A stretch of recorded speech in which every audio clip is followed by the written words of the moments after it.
नमस्कार शेतकरी बांधवांनो, मी कैलास शेडे पाटील, राहणार अंजनोती, तालुका जिल्हा बीड. या ठिकाणी आपण पाहू शकतात, आपण आज आपल्या खरबूज प्लॉटला 47 दिवस पूर्ण झालेले आहेत आणि 47 दिवसामध्ये अतिशय चांगल्या उच्च प्रतीची क्वालिटीचा खरबूज आपण पाहू शकतात की आणि प्लॉट पण चांगला आहे. प्लॉटमध्ये दम भरपूर आहे आणखीन. आणि आपण बघू शकता की खरबूज मी आता एक 15 फुटाचं अंतर हे केलेलं एक साईडचं खरबूजाचं. तर आपण फक्त फळं मोजू किती भरते ती.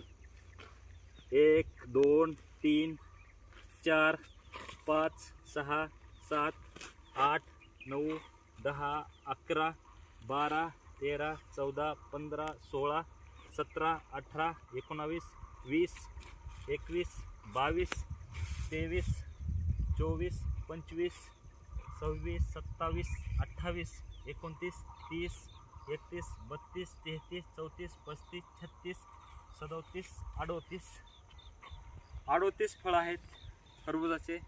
अतिशय छान असा प्लॉट आहे, पाहू शकतात.